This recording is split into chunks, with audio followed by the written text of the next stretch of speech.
Okay, my name is Ben Abarbanel. I'm a connection network engineer, and I'm here today to present to you the global network mobility solution for providing internet access on board mobile network platforms such as airplanes. My colleague Andrew Dahl is one of the network engineers and architect, and is also here to answer any questions you may have at the end of the presentation. What I'm going to cover today is what is Connection by Boeing the company, the summary of the problem we're trying to solve in providing the service, some of the network and service challenges we're faced with, BGP as our mobility solution, and the issues and concerns we had with it. And lastly, we will answer any questions you may have.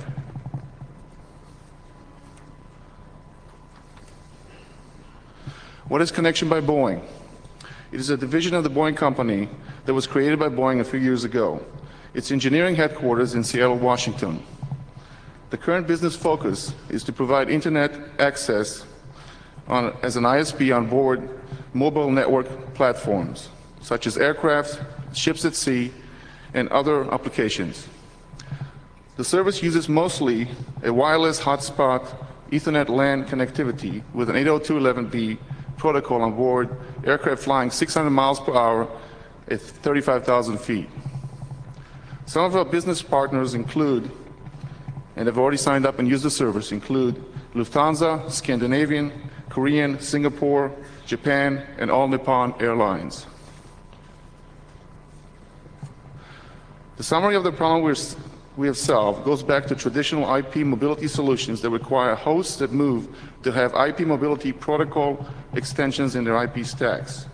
The routing for these hosts require that packets be tunneled or backhauled to their home network site, where a home agent router removes the tunneling or encapsulating headers and direct routes the packets to their destination. For a small geographic area with a slow-moving device, traditional approaches work fine. But for a fast-moving, highly geographic traversing device, such as an airplane, traditional IP solutions create problems with latency and connectivity. Internet access for mobile network platforms, as we are doing, require that the host remain stationary with respect to the network platform, and the network platform moves as a single unit with hundreds of hosts within it. We have chosen to use the BGP protocol because it has many characteristics that support moving a network route in relation to the movement of a mobile network platform. It uses the global internet table, which makes it easy for internet routers to route to the current location of a mobile network platform. It allows us to add and withdraw routes when a mobile network platform moves from one geographic network site to the next. For the remainder of this presentation, I will use the term aircraft as a mobile network platform. For passengers, the service offers a two-way communication system through the internet that is in real-time, high-speed connectivity that a user can browse the web, get personal and corporate email, have VPN support, and other services. Airlines are offered a system with a simple cabin design that is reliable, robust, lightweight, and power efficient. It offers the crew enhanced operational efficiencies and the ability to provide medical assistance from a physician on the ground to passengers and flight crew in the event of a medical emergency. This slide represents the various components of the Connection by Boeing system. On board the aircraft, you can see a central core network unit that handles the administration and management of the system and the web-based portal used for user validation. The data transceiver and router provides the networking connectivity to the ground control network. The antenna and its controller is connected to the aircraft navigation system and used to constantly adjust and communicate with the geosynchronous orbiting satellite. The ground system dish relays packets back and forth from the aircraft to the connection enterprise network. The network control and data managing center is used to provide connectivity from the ground to the aircraft. Also shown is one of the several enterprise networks connected to the internet via several ISP providers.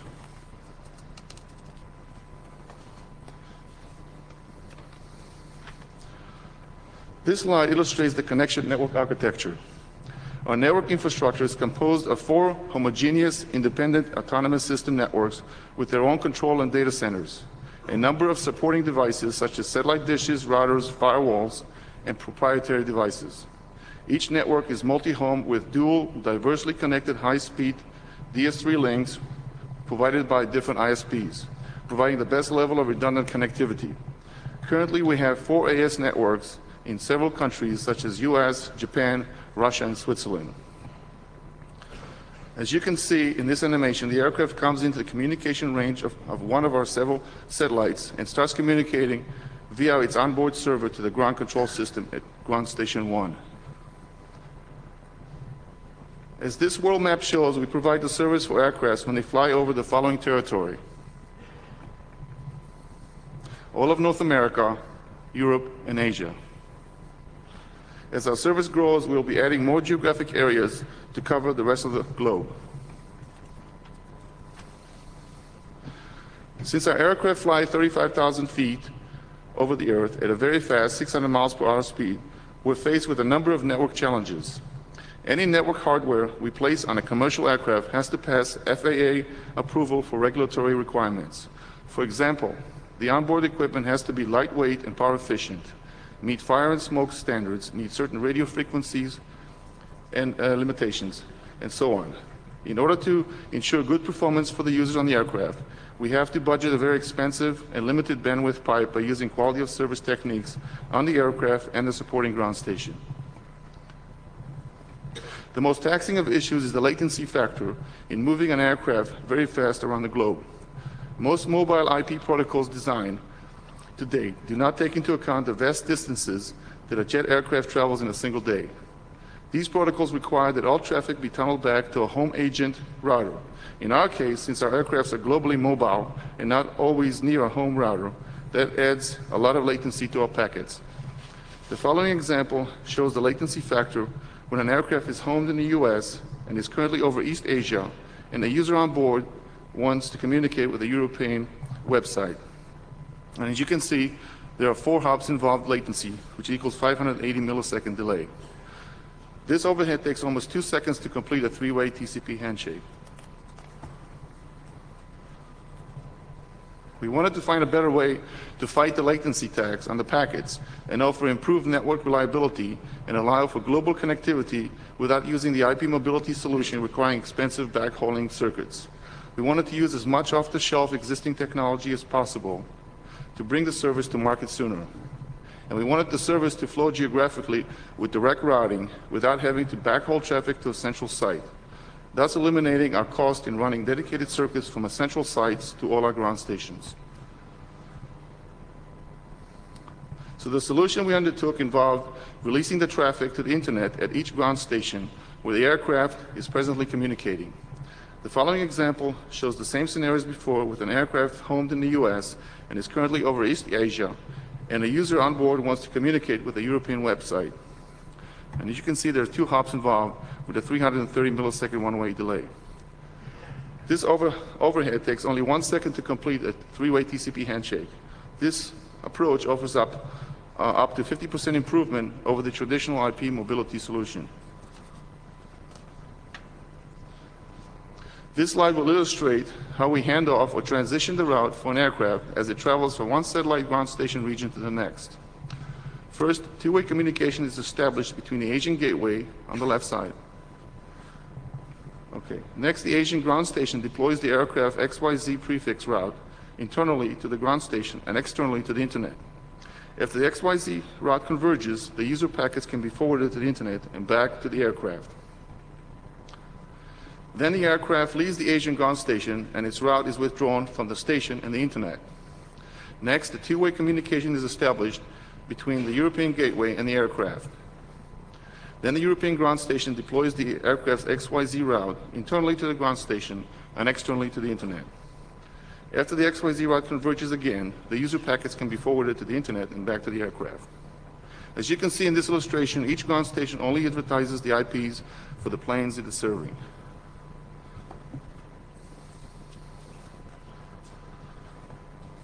So now that we have chosen BGP to solve the latency issue, we have to be concerned with some of its operating requirements.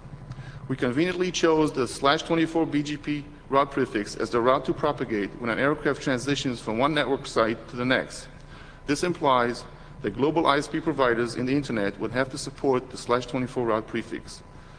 With the need of the world community to curtail the growth of the global internet routing table, some providers have placed filters in their routers to avoid propagating the /24 routes.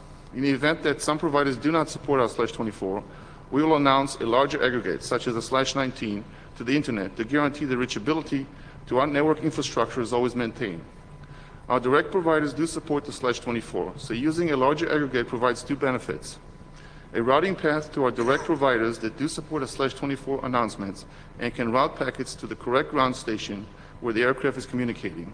And two, a routing path to our network infrastructure during a route transition period if there is no /24 deployed in the internet. Our testing has shown that most providers will still support propagating the /24 route.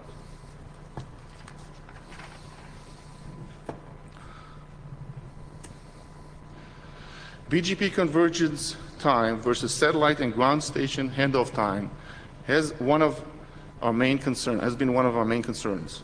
Testing has shown the time it takes to achieve two-way communication on a new satellite transponder is very complementary to the time it takes BGP to converge a route in the internet, and is in the order of 30 to 60 seconds depending on geographic site. Providers had concerns about our routes churning or oscillating. Our aircraft routes are updated hours apart a few times a day. During our route announcements, our routes did not show up in the ripe list top talkers of problematic routes. Our routes may have inconsistent origin AS number. As we advertise aircraft routes to the internet, we define the origination points to be the AS number that advertised it.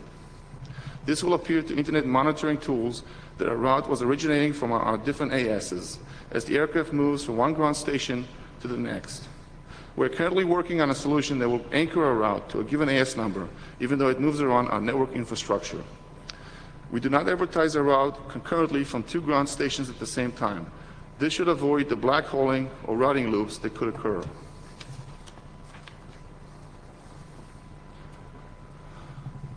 Route flapping and dampening was our third concern. Will our routes be dampened by some providers? Testing has shown that a single route update will only be dampened by internet routers if it flaps more than 5 times in a short period of time, say in the order of minutes. Since we only flap our routes a few times a day, this is unlikely to occur. Since we also announced a stable aggregate, a /19, as our safety net for aircrafts, this will ensure a stable path from the dark corners of the internet. Satellite handoff between transponders on the same satellite for an aircraft will cause our internal ground station routing to change, but no route updates will be sent to the internet since the border router announcing the route has no route attribute change to perform. We're also working on a technique to use dynamic prefix management, where a given aircraft can share on a time basis its /24 address space with other aircrafts when they are not in use. This mechanism allows for the aircraft to lease or request an address block, a /24, for the duration of the flight, then free it back to a free pool when the flight concludes. This is very similar to a host requesting for an IP address from a DHCP server. We can also regionalize the address space, implying that flights that are served by a single ground station never leave it and can be aggregated together into a larger address block that can be announced once and not withdrawn when the flight is concluded. This can prevent the need to announce more specific address blocks for each flight.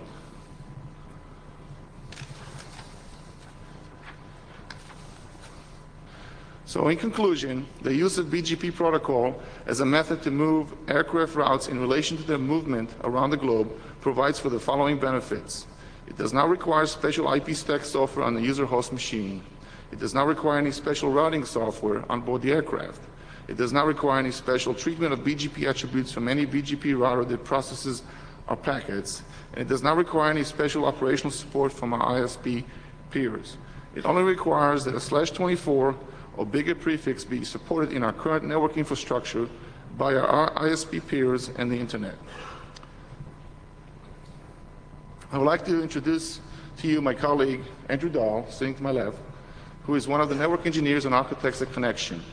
I would like to turn over the podium to Andrew, who will answer any questions you may have at this time regarding the service. Questions? Who wants to fly on Lufthansa now? Anybody? Just kind of a side note of why people are thinking up questions, if you have any. The service debuted last Monday on Lufthansa flight from Munich to Los Angeles. Those flights have been covered in the past week. So if you happen to have been on those flights, you would have had the service be available to you.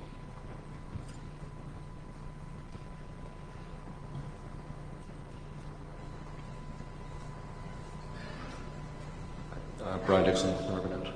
Just some very simple questions, just in terms of implementation details, and then a question out of that as far as aggregation and announcements go.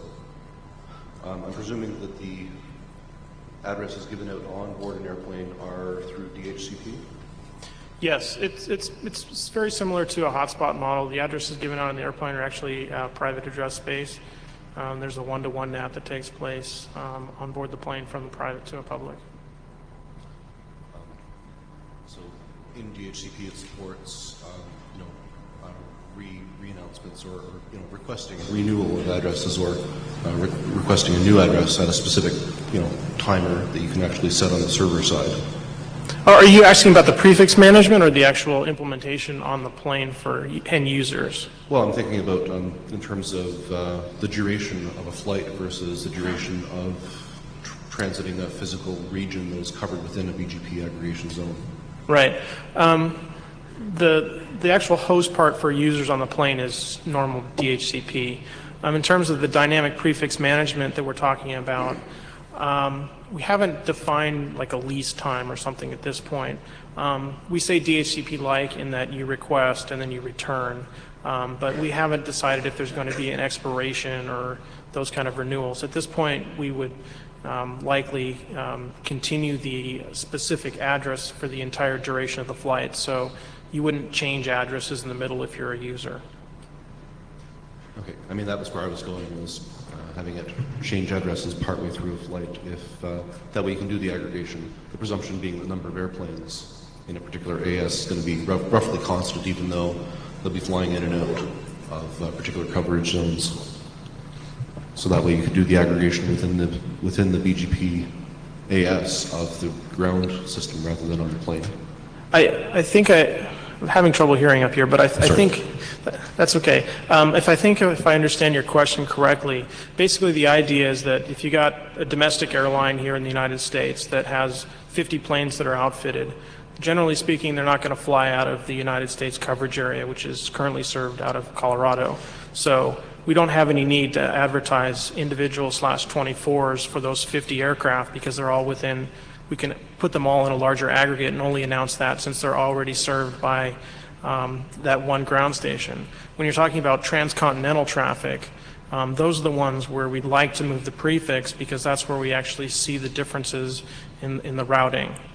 Does that answer your question? Kind of. What I was getting at was that you're going to have a certain number of planes that are over North America versus over Germany and flying in and flying out. You're going to have the ability to keep the number of prefixes roughly the same even if they're moving from one AS to another, and that you might be able to trade them back and forth, which prefixes are being used on which planes as they cross paths.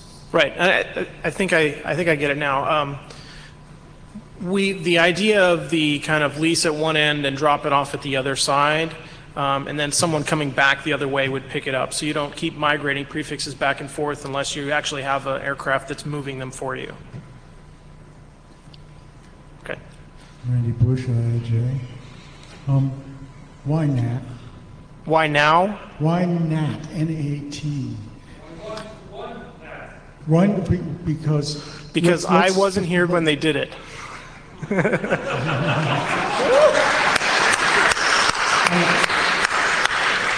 Thank you.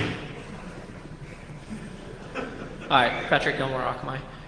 You may have covered this and I might have missed it, but I was wondering if you're announcing a /19 from Europe and you have a plane that takes a /24 and comes to America, during the transition time, all the traffic's still going to go to Europe.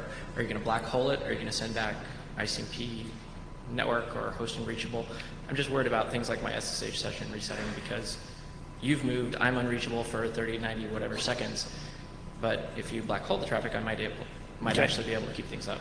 The testing we've done so far shows that SSH, TCP, long-term TCP sessions don't have any problem with the transition period is same as VPN clients that most people have. Most people don't even notice the difference, and the sessions stay up over the transition time.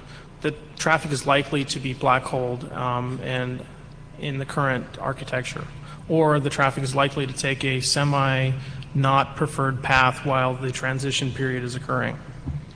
Do you know how long the transition period is? Is it single-digit seconds or? Well, the transition period generally is from 30 to 60 seconds for the time for the aircraft to drop the two-way link, reacquire two-way link on a different geosynchronous satellite, and then for the routing to reconverge in our network and beyond our own network, yes. Thank you. Louis Lee from Equinix. When you have trouble reaching certain sites on the net, have you had any problems getting a NOC to respond in the time before you move to another region, to gateway, so that they can troubleshoot? It's going to come up. Okay, can you state your question maybe differently? Have we had problems with... Have you had any problems getting NOCs to respond in enough time? In time before you move off to another gateway?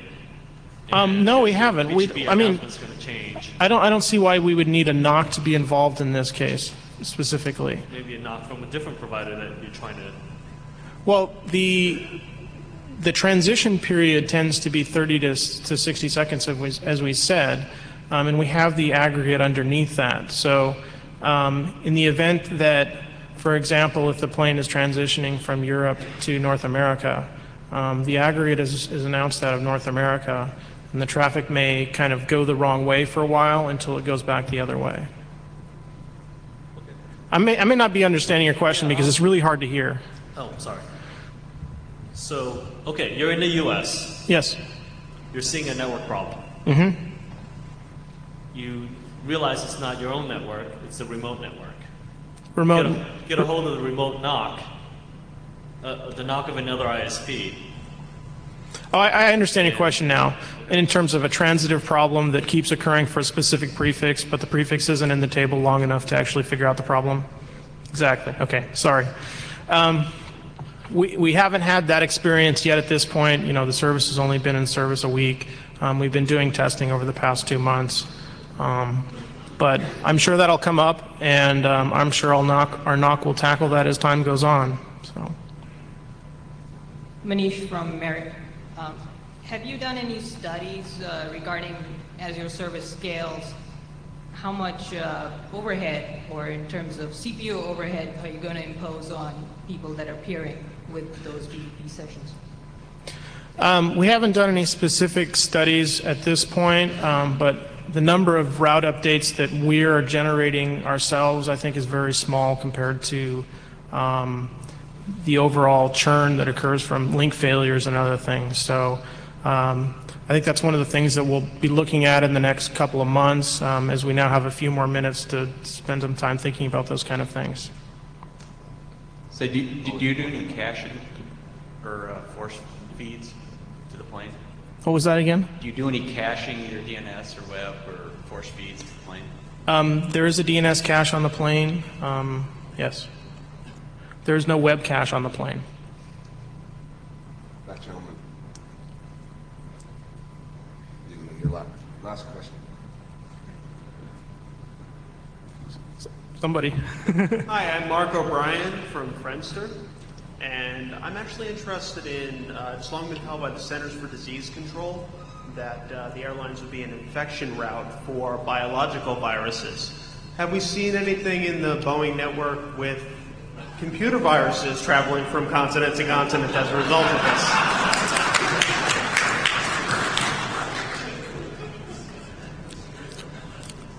No comment. I don't know. You know, the Boeing network is a big network, and this is just a separate part of it. So what happens in the Boeing network, you know, there's 160,000 people. So, yeah. So we haven't seen anything yet, but we don't know, right? I think that's a fair statement, yeah. Thank you. Last question, Oli. Go ahead. This is maybe unrelated to what you can answer, but Oli Jacobson with Cisco Systems. I was just wondering about the radio aspects of this. Is this specially certified equipment, or is the plane certified so it won't fall out of the sky every time I hit the scroll button or something? It is a little bit out of my expertise, but I'll give you a few tidbits from my perspective. They have done some extensive testing with aircraft that are on the ground and in the air as well, looking at the EMI radiation that comes out of laptop cards, access points, and those kind of things, and have not seen anything specifically that changes anything the way the avionics work in the plane. So there has been a lot of testing that's done, so I don't have any problem with, I don't think we should all be worried about whether the scroll bar, you know. There's a great cartoon out there, though, that someone has where they, you know, press their left mouse button and right mouse button, and the plane goes left and right. I don't think that's a specific concern from 802.11 on the plane. So Would be cool, though. Yeah. Thank you.